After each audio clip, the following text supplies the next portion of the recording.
Hello friends, I'm Amanda Barr. And I'm Rebecca Lou Brennan, and welcome to Dance Principles United, the podcast. Together, we are passionate about helping studio owners with the business of running their studio.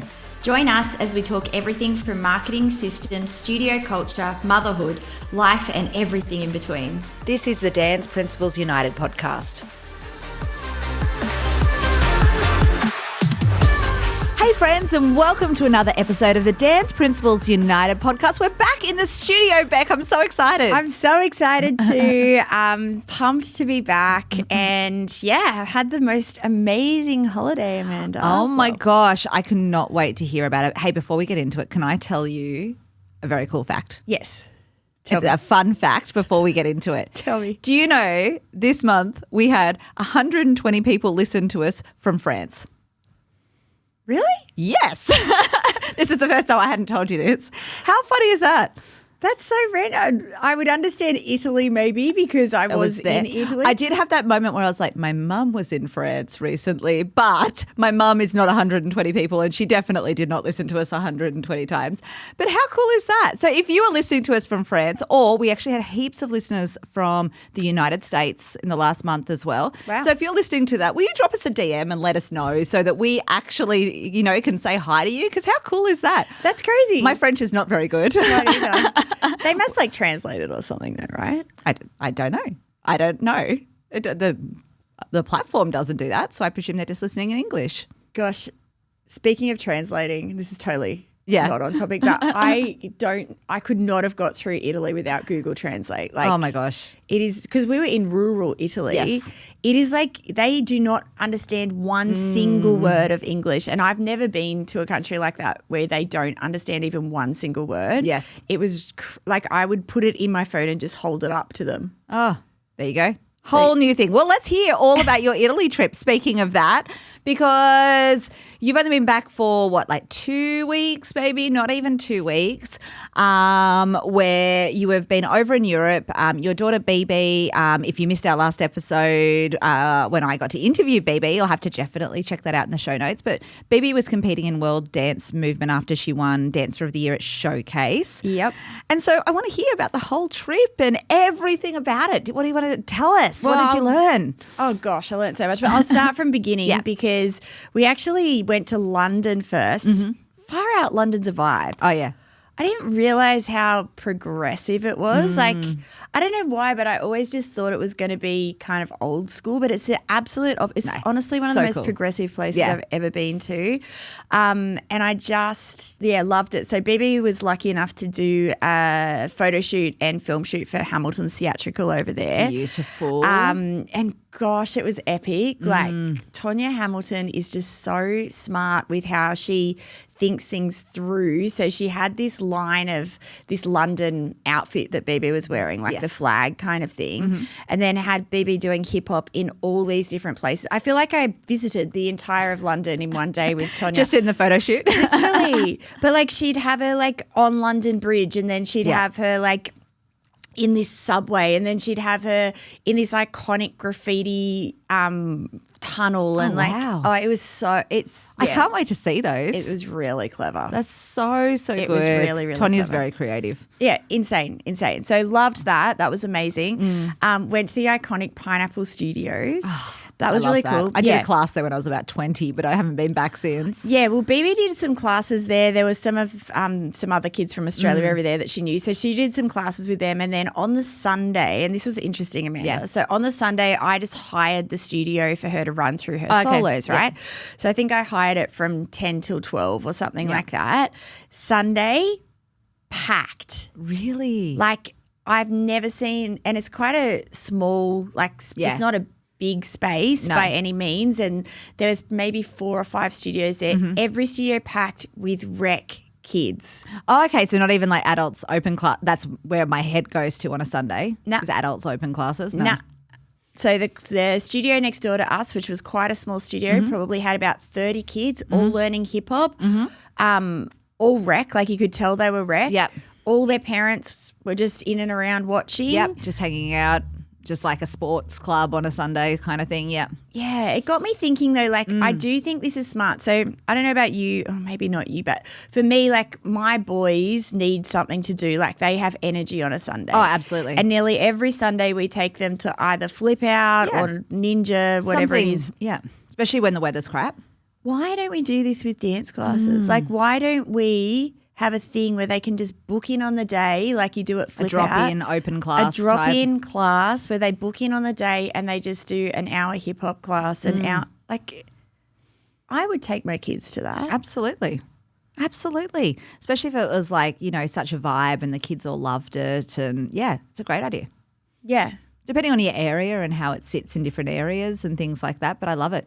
Yeah, I think like I don't know why we don't see ourselves as more of a recreational facility sometimes because I think we're just always like everyone has to book in and do the concert but like why couldn't we have those recreational? Absolutely. And those places go off, right? Like we've all been to the, you know, the Flip Out or the inflatable world or the trampoline, like, and God, spend an absolute freaking fortune at those places too, right? Absolutely. And like, you know, this would be a great option as well. And it's packed. Like there's kids everywhere. So that's how Pineapple felt on a Sunday. So I thought that was interesting. Yeah, really cool. And then where did you go after London? We went to World Dance Movement. Wonderful. Tell me all about it. Should we give the spoiler alert first? Because I'm sure some of the people have seen your post, but BeBe did very well. She did. She won Teen World Dancer of the Year. Woo! Yeah. That is incredible. Yeah, I was so proud of her. Yeah. But yes, it was an amazing, amazing experience. Yeah. It's a very differently run competition. Yes. So the kids all do workshops for the first 5 days. And in those workshops, they have teachers who are also their judges. Okay. Which I think is very interesting. There's this huge, beautiful gala dinner that they have. Actually, they have 2 gala dinners. Okay. Then they do with performances and things as well, No. or just more like a big dinner? like a big dinner. Like the one in the middle of the week, it was like the biggest wedding you've ever been to in your whole life. I'm not kidding. Yeah, okay. They had a professional DJ there. Okay. They So it's had like a dance floor and stuff, Probably yeah. 40 white, beautiful tables, fairy lights. Down the side was all of these food windows. Like it was insane. Oh, beautiful. Beautiful. And that was such a fun night. Yep. And I love that they create events like that through the workshops. I think it just connects everybody together and just makes it so special. Yes. And then they did like a gala performance evening. Okay. And then we had another dinner after that, the latest dinner I think I've ever had in my whole life at 1 a.m. We were eating dinner. I'm not even kidding. And then the competition's on the last day. Okay. But Amazing. Look, I think so. It was more about the workshops than the competition. Yeah, I think so. I think the workshops, well, they were equal maybe. Yes, okay. I'd say they were equal and I loved that. And I think it's interesting like when we're running events to try and think outside the box of just running a concert or a competition for the sake of it, and how do you create community through the event, because they were very clever at creating that community through the event and making people friends, and everyone stays at the exact same hotel, so you know you're in the pool with the kids and you I know we don't have hotels and pools at our concerts, but I do question in my own self, how am I creating community through the concert? It's something we're trying to work on as a team, and I don't have good answers for you either. I'm just saying that. But like there's got to be other ways that we can create community during that concert event. Can I just throw it out there? Please. My first idea that comes to mind, especially if you are, and it depends where your concert is and how many shows you have and all that kind of stuff. But for a lot of studios, if they had their concert at a leagues club or workers club or something like that, to hire out one of the restaurants afterwards where it's all like that, you know, you go and serve yourself. You don't have to pre-organise food or anything like that, but hire out one of the spaces for anyone who wants to go have dinner afterwards to celebrate together or something like that. That's so smart. Something like that would work, right? Yes, and that's such a simple idea, but it would be so great to do that. Yes. I just remember that as a kid, we used to have our concert It was called the Shellharbour Workers Club at the time. Look, it still kind of is called the Shellharbour Workers Club. And there was an auditorium in there. And I just remember, I don't think it was planned or anything, but like we would always go for the dinner to dinner in the club after the concert. And I just remember seeing all my dance friends and us all playing on the park. And I just remember that more than the concert. Yes. And that's the thing, like those memories are the things that they are going to take with them forever. Absolutely. But yeah, we just don't create enough of that, I feel. That's got me thinking now. Okay. That was not planned in our chat, but it's interesting, right? Like I feel like sometimes those things it would make sense. It is but I think we've done concerts for 21 years now or whatever it is. And I think you have to keep stepping up and thinking about how can we make it better? How can we make it better? Absolutely. And I think that's the thing that we're working on. I love that idea of the dinner. Okay, so back to World Dance Movement. Yes. BeBe obviously rocked it. Tell me, what was it like at the comp? What was in, they obviously did workshops during the day. Was it like full days? I have so many questions. It was I haven't pretty. had a chance to talk to you. I want to know. It was pretty full days. Yeah. Like I think they got there, first thing in the morning, like 9 a.m. or something, and finished the workshops at 3. Yeah, I think 3. And we just kind of dropped them off each day and off they went. And they did all the styles and lots of guest choreographers. And, correct, yeah. And they learnt a routine that they then performed in the gala. Okay. So each class learnt a routine. But I think what we learnt from BeBe and what she's really smart with, and I didn't realise this until I got to the comp part of it at the end. Yep. She's in there networking and chatting to kids, and there was an all abilities class as well because they have this all abilities thing that's wonderful. Attached to it. And when I got to the comp, and this was on the Sunday, all these little kids start coming up to her and they're running up and they're like, BeBe, fist pump. And she's like, hey, guys. And, giving them cuddles and getting photos with them. And then these women. And these are kids from all different countries, right? All different countries. Yeah. And then these women came up from the all abilities class in wheelchairs wanting photos with her. And I just said to BeBe, how do you know them? Literally, I was Who are they? Yeah, like, how do you know these people? And she's like, they were just, in classes and I was just hanging with them and blah, blah, blah. And then she told me this the week after World Dance Movement that Shannon Atkins, who was one of the choreographers there, got up at the end of the workshops and said that BeBe was a leader and that she's everyone's biggest cheerleader in there. Oh, and lovely. then I know she connected with the teachers. So she'd go up to the teachers at the end of class and say, hey, thanks so much. I really enjoyed the class, blah, blah, blah. And then at that big wedding gala I was telling you about, so she, and I didn't know this either, went up to Michelle, who was running the event, and said, I just want to say a huge thank you. Like, this is such an incredible opportunity. I love it. Next to Michelle was an American agent who then started saying to BeBe, do you sing? Like, what sort of things do you do? And who then has offered her some opportunities in America. So the thing is, that was before they even saw her dance. That's incredible. And that was based on how confident she was, I would imagine. When she obviously knew she was going to be a good dancer if she was competing there, but sure, and grateful. Yes.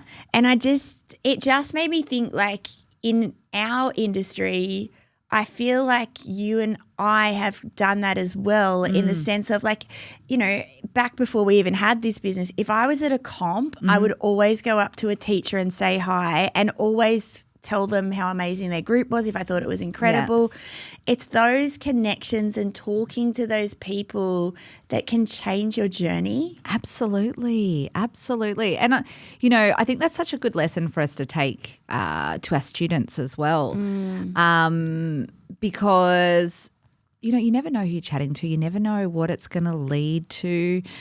Obviously, BeBe was incredible and ended up winning the whole comp. How much that kindness came across, how much, who knows? You don't know that, right? No. And obviously there's so much that goes into it. But her being a cheerleader, her thanking people, being grateful, introducing herself, all of that comes into play, right, when it's a subjective sport. Yes, and not trying to take it away from her dancing because she did dance beautifully. But I just think that other stuff is so important. I was at a comp, our first comp of the year on the weekend, and it's a perfect example of, kids coming off stage and saying, wow, that was great. Congratulations, you did really well. And my students seeing me do that to other teachers, so then they naturally do it to other students. Yes. And I know lots of studio owners do that. Absolutely. But I'm just so many saying, kind like, people do it. don't be scared if you're at an event to go and connect with other studio owners. Go and say hi to them. Like, that stuff is so important. Absolutely. I love that. And that's such a good lesson. You must be so proud of BeBe.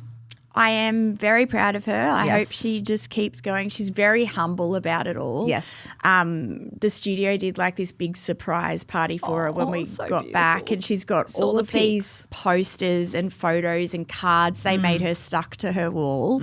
And they actually made her, this is so off topic, but they made her like a good luck card, and she took it to every comp with her. So every comp, every class, she took that good luck card. Like, that good luck card meant so much to her, and Yes. you don't realize sometimes how much their community really does mean to them. Absolutely. And you know, that was so important for her to have her community with her. I think she felt like that card was her community with her over there. That's so beautiful. But I loved all of Team Australia, all the mums. We all got on so well. We hung out every day together. Nice. We went out for drinks. Like, it was, just such a beautiful group of people. Oh, incredible. Anything else you want to share from the competition?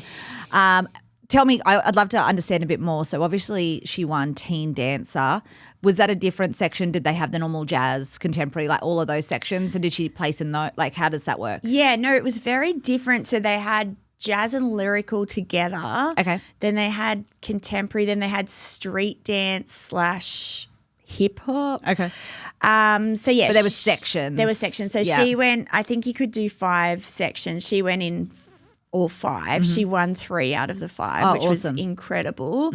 And the one I was proudest about was she won the street dance, but she actually choreographed it herself. So good. Because she's really into her choreography, and that was a really proud moment, obviously. Yeah. But yeah, the sections were huge. The competition was insane. Was everyone's like routines like very similar to what we see in Australia, like Australian No. routine, different kind of stuff? So different. Ooh, tell me, what was different? I think the Italian especially was very much more like, I guess, what we would call traditional contemporary. Okay.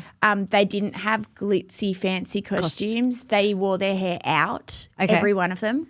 And like baggy kind of like loose pants, that kind of look, yeah? Yep, not the tight Leos or anything like that. And like traditional, like we're talking like Martha Graham-y kind of style stuff? Yeah, Or, yeah? I think so. Okay. Hair out I found interesting. Like, no one had the slicked back tight. The Americans did, but not the European schools. Interesting. Very. I find that so distracting. I can't deal. I loved it. You love it. Oh, it depends how good they are, really. It was contemporary Yes. and free and Absolutely. So like our stuff kind of looked like the Australian, like by our I mean the Australian stuff kind of looked like Americans, and then the Europeans Yes. all look different. Is that what it kind of was? I think so, yeah. There was South Africa there as well. Ooh. Yeah, they were great. They had some really clever pieces. And different again?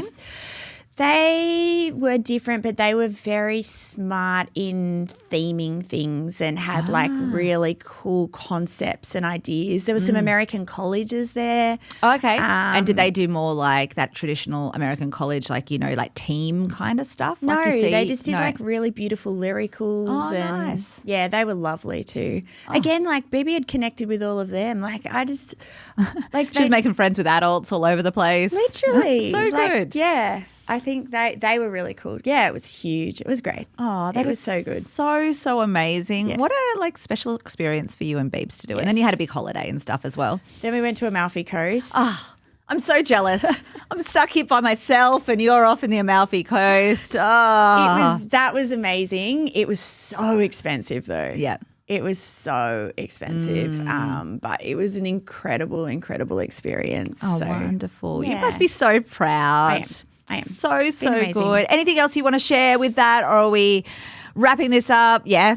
Yeah. And that's, I'm like, is there anything else? It sounds like it was an incredible thing. Yeah, it was great, and I think definitely worth it to go over there if you can and experience that stuff. They learned, they gave away, I'm pretty sure they said close to $1 million worth of scholarships. Holy shit. During the competition. Yes.